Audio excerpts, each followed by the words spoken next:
have a question for you. Have you ever had one of those times where your partner finally realizes just how wrong they were?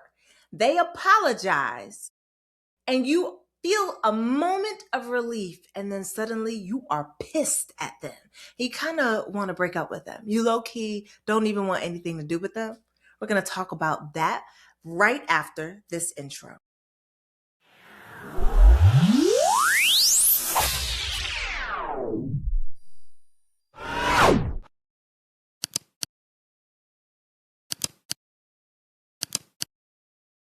And welcome back to another episode of the Daily Donna with me, your host, Dr. Donna Oriowo. As you know, I'm a sex and relationship therapist in the Washington, D.C. metro area.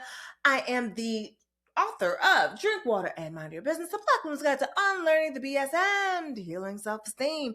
And today we're talking about this thing, it kind of feels like this thing they call pursuer distancer, but it's not quite. Now, I'm gonna tell you why I'm even talking about this. So I'm gonna call Mr. Boo Thing, and we just get back from one of those candlelight whatchamacallits, and they just played 90s hip hop all night by violin. Loved it.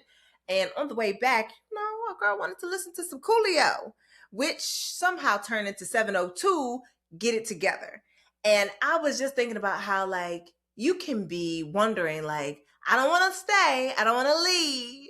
I just need to know, can we get it together? Anyway, I know it's not my talent. You don't have to tell me.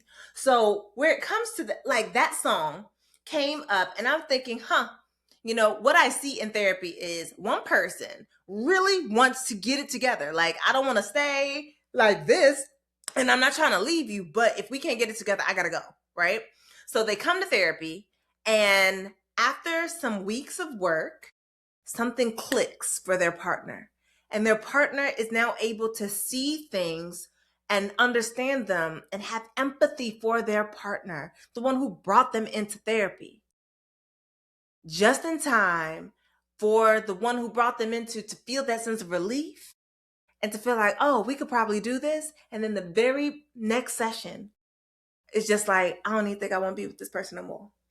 And some people are like, well, why would you be wishy-washy with your partner like that? Why you couldn't figure out that you weren't sure that you wanted to be together before? Slow your roll, homie. Let me tell you what happened. So what happened? Why would they go from, I want to make this work, to, you know what? F you. I'm ready to go. Because they're realizing that you had the capacity, but you didn't have the will. When a person recognizes that their lover can see them, can hear them, can enact this new, this information that has already been given with them, and they simply did not because maybe they were unaffected, or you didn't actually threaten to leave yet, or not even threaten, but be ready to leave, all of a sudden they are ready to fix it. Number one, because they are like, well, the status quo has been that we have been together and I don't want to be without you. And now that you have made this thing a requirement by way of your willingness to leave, now you have my attention. Now you have my ears, my eyes, everything I'm willing to put in now. And during the process of therapy, they have now learned themselves, but learned themselves with you. And how what they are doing is causing harm to the relationship. I don't know about other relationship therapists. I won't speak to them. But for me, if you're with me, then the couple is the client. Neither of you individually, but the couple all together, right? And I use a little Gottman work in there as I have completed the Gottman level 1 training. So in doing the work, right, this person B, let's call them Boyd. Boyd finally is able to see person A, Abigail. And it's just like, oh, this is what's going on. And Abigail feels seen and pissed. Abigail feels pissed because it's like, I've been suffering or maintaining my silence or compromising for a year or more. And now you finally see when I'm ready to walk out the door, and I don't know if I care for you to see anymore. And it feels weird because it's like Abigail has now won and still wants to destroy the thing that they were working for with Boyd. And sometimes I wonder, and sometimes it's true that sometimes a person just wants to win, right? They're not interested in maintaining a together relationship. They mostly want to win the relationship argument at whatever point and then dip out while they're on a high. However, I would say that a lot of that anger is probably hurt. Anger, in another video, I said anger is my favorite emotion because anger is loud. It is full bodied. It knows exactly what it's saying. And what it's saying in that moment that someone gets angry is, I feel hurt. I feel violated. I feel like my boundaries were crossed again and again and again. And instead of the initial hurt that I felt and that I sat with, the anger is now ready to take some place. Because anger, all emotions have a purpose, and anger's usually is to tell you that something has gone too far beyond what your capacity is to endure. That, and you may not even be just angry with them, you may also be angry with yourself, because there's a difference between compromise and compromised. And a lot of us move toward compromised. We have given up our values. We have sort of done self-betrayal facilitated through our romantic partner. So we are feeling some type of way in that moment. We are mad at ourselves, but we're blaming them, which I'm looking like, I'm not saying don't be mad at them, but I'm saying you also got to make sure that you take accountability because you stayed through the BS, through the not hearing, through the not seeing. And sometimes low key, high key, y'all didn't say anything. You you keep your hurts to yourself and allow them to sort of accumulate until your bookcase falls through because it's got one too many instances on it and it just can't hold that type of weight. But in that anger is really hurt. I think it's the hurt that, number one, you betrayed yourself, but beyond that, that now you know that they could, and I think you're in mourning, right? So some of that mourning is about the time that has been lost. Like, we could have been great for years, but instead of us being great for years, you're just now getting to this party that has already been in progress. Where the hell were you? Right? It's the upsetness that you didn't hear me in the ways that I was trying to say it before. Now you finally hear me when I'm ready to give up. And I don't know how to be with you when you're just now hearing me when I've been talking for as long as I've been talking. So I think there's a mourning of the time that was lost, that you could have been one band, one sound of one accord going forward together. And there's also a mourning of the reality of having lived through whatever harm and hurt came. Now, to take it outside of just the romantic relationship, because that's the micro level, we're going to take it to the macro level. This is the relationship in many ways between Black folk and everybody else. In 2020, the world stopped, and finally, people were able to see and understand the hurt and rage of Black people. Finally. And it's just like, you are finally coming to this party, which has been in progress. And I think there was some genuine work. And then a lot of it became very performative of like, well, now's not the time for me to say what I really want to say. And then this Cheeto gets reelected and people are reneging on their work. This is why the hurt with Target is what it is. Walmart never promised us anything, right? Like, if somebody promises you the world and doesn't deliver, you feel personally affronted by the person who promised you everything.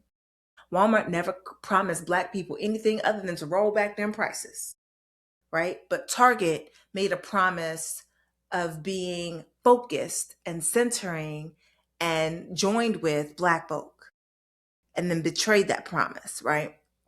And now the people who voted for this person to be reelected into office, those people are full of their regrets. And they're just like, dang, okay, so I didn't know, or I didn't know it would affect me, whichever way it is. But the point is that you're still getting the same outcome. They are now back on your side. They are now saying, okay, tell me what to do. I apologize. I made a mistake. How do I fix this now? And there's so many of those posts that's like, please don't cancel me. I voted for this person and I regret my vote. Tell me what I can do to fix it. And there is a lack of desire for them, despite the fact that almost all the work that has been done by so many activists and et cetera has been, hey, we need you to understand what's going on. Listen to us, hear us, heed us, help us make this thing better. And now they're saying, we want to help you make this thing better. And it's kind of like, go away, I hate you. It's okay for you to feel hurt, angry, to basically want to be like, F you. Where the hell have you been? Because that's part of it. It's like, I've had to help myself. Where have you been? I was out here by myself. I was hurting. I was struggling. Where have you been? How is it that I have been yelling and screaming for help? Where have you been? Did you not hear me? Did you not heed me? Why did you not heed me? Right? So the idea now that you get to wake up and then just say, oh, okay, I see it now. Tell me what to do. People are looking for restitution.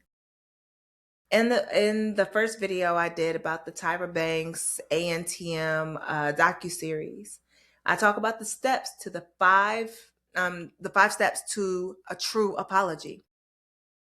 There's always a step that people want to miss, right? So people are saying sorry. They're even saying what they're sorry for. That's steps 1 and 2, baby. Awesome. The thing that they're missing is step 3, restitution. No one ever wants to make restitution, not in the micro dynamic of someone's relationship, because they're just like, damn, I'm finally seeing you. What's your problem? I said I'm sorry, then I said for what? But you ain't made no restitution. You haven't made them whole. You haven't made it right. The same thing happens with white folk to black folk, or to people of color to black folk, particularly when you just opened your eyes in 2020, close your eyes again, and then are coming back around in 25, 26. The question is, where have you been? It feels like betrayal, it feels like hurt, and they want, and I would say that, it's like we don't want nothing to do with you. Like, I don't want no parts of the fact that you didn't see me, and then you saw me, and then you decided not to see me again because you wanted the status quo. That makes sense. And I also have to remind, on all levels, right? The macro, the meso, or the micro, wherever you are, when you are Abigail, when you are Black people, when you have been wronged and harmed, and this other person, Boyd, didn't see you, and then they suddenly do, it makes sense to be wary about the motivations, about whether or not this is a manipulation, and whether or not it will last. Those things make sense to be looking at. And you came to therapy. You asked for what you wanted so that you could come to this change that they are now finally ready for. That means that this is the place where the real dialogue happens, when the person sees you, when they're sorry, and when they're ready to make restitution. If you find that someone is not willing to make restitution, they just want to move on from there, do understand that it is manipulation. Because what you don't get to do is, no one gets to bypass their culpability and the harm that they caused for someone else by saying that, like, but I'm here now. Yes, you're here now, and you weren't there then, and I get to say so, and I get to be hurt about that, and I get to feel some type of way about that. You don't get to bypass that. That is where the real conversation happens, because restitution needs to be made. And part of that restitution is a witnessing of how much hurt there actually has been because of bad choices, because of a desire to be married to your own comfort overall. The real restitution, the real work, is in how you build the dialogue back up with your Abigail, with Black folk, in order for them to feel seen and safe again, which also means that there will be a reconciling of the timelines. So when I was hurting here and you were doing this, we need to talk about that, right? It's almost as bad as when there is a romantic betrayal, like when a lover steps out on their lover, when there's cheating. Because it's like, you didn't see me for however long you didn't see me, and now you see me, and I'm supposed to just be on board with you seeing me. And it is hard for someone to go from, I was wishing to be seen by you, to being seen by you and not have their hurt also be exposed. So, can we get it together? Absolutely. Will it require restitution? Also, absolutely. Anyway, that was my roundabout way of basically saying that the idea of hurt and restitution, it shows up on all levels. A lot of times we think about what's happening within a romantic relationship and we'll call it the pursuer distancer sort of thing, or we'll call it something else. But this same phenomenon shows up in the on the macro level, which is the person to governments or from one group to the next group. When there has been harm, hurt, these sort of things, they'll show up. And it makes it difficult for the harmed party to trust that it will last and that the other person means it. And given the way that things be thinking, people are not wrong to be a little wary. So I'm wanting to know what you got from this conversation and what you would say your next steps are. I have been Dr. Donna Oriolo. This has been the Daily Donna, and I hope to see you back tomorrow for another conversation with a slightly therapeutic edge. Remember, discourse, not disrespect in the comments. All right, keep it cute, keep it clean. Bye.